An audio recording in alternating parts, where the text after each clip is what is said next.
अस्सलाम वालेकुम friends, welcome back to Top Smarties drama serial 22 कदम। फरी आखिरकार मेहनत करने के बाद टूर्नामेंट तक सैमी के साथ आ ही गई। पहले तो उसका मैच दो बहनों के साथ है और सैमी और फरी बहुत ही ज़्यादा मेहनत करती हैं और आखिरकार इन दो बहनों से जीत ही जाती हैं। दोनों बहुत ही खुश हैं, इसीलिए फरी ने अब इन दोनों बहनों को इनवाइट भी कर लिया।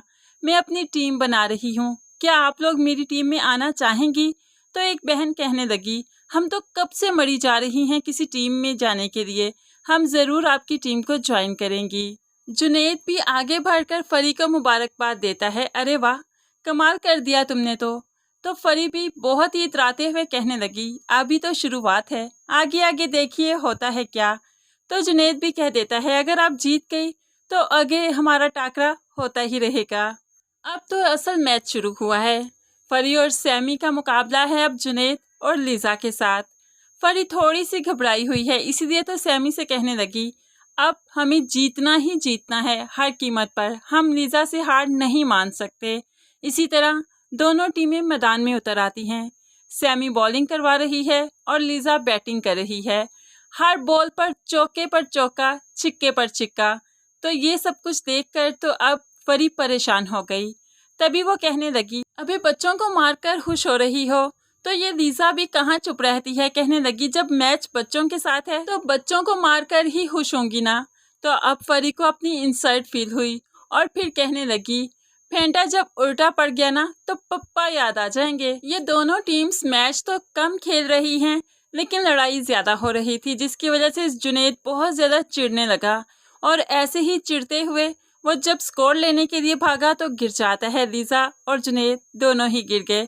तभी वो उठकर भड़कने लगा, अगर ग्राउंड वालों को पता चल गया ना कि यहाँ पर मैच नहीं लड़ाई हो रही है तो हम दोनों टीमों को वो यहाँ से बाहर निकाल देंगे, फिर कोई भी ग्राउंड वाला कोई भी जगह पर हमें खेलने नहीं देगा। इसलिए मैं कहता हूँ चुप होकर सिर्फ मैच खेलो। अब जुनैद थोड़ा सा गुस्से में आया तो लीज़ा और फरी भी चुप हो गई और मैच पर फोकस करने लगी। आखिरकार ये मैच लीज़ा और जुनैद जीत के, जबकि फरी हार जाएगी। फरी हार कर बहुत ही ज़्यादा परेशान है। करियाने के साथ एक साइड पर बैठी रो रही है तो करियाना उसे समझाने लगी, ये सिर्फ बैट और बॉल का गेम है, जिंदगी का गेम नहीं जो तुम इतनी इमोशनल हो रही हो। लेकिन ये फरी रोती गई और कहने लगी, मुझे हारना नहीं चाहिए था, मुझे तो जीतना था, मैं तो जुनून की हद तक जीत की चाहत रखती हूँ। तभी करियाना कहने लगी, तुम पहले अच्छी इंसान तो बन जाओ, इंसानों की कदर तो करना सीख लो, फिर ये जुनून भी पाल लेना। अब वो इससे चिढ़ने लगी है, गुस्सा खाने लगी है, इसलिए तो वहाँ से उठकर चली जाती है। लेकिन इस टाइम फरी को किसी की परवाह नहीं, सिवाय इसके कि वो लीज़ा से क्यों हार गई। अगले दिन वो ग्राउंड में जाती है तो बहुत ही मायूस है, जैसे कि हार कर टूट चुकी है। जुनैद भी आज सुबह सुबह ही ग्राउंड पहुंच गया। वो जानता था कि फरी सुबह सवेरे ही आएगी, इसीलिए वो लीज़ा के बगैर ही यहाँ पर आ जाता है ताकि फरी को तसल्ली दे। कुछ तसल्ली बख्श अल्फाज बोलेगा तो फरी खुश हो जाएगी। यहाँ पर आया तो फरी बहुत ही परेशान है। फरी के पास जाता है तो कहने लगा, हार से हारना मत सीखो, बल्कि हार से हराना सीखो। छोटी सी खुशी को भी महसूस करो, छोटी सी जीत को भी महसूस करो। आखिर तुम एक मैच तो जीती हो ना, तो उसका जश्न भी तो मना सकती हो, तुमने मायूस क्यों होना है। जुनैद के इन्हीं तसल्ली वाले अल्फाजों ने फरी को याद करवाया कि वो एक मैच तो जीती भी थी, इसीलिए वो खुश हो जाती है।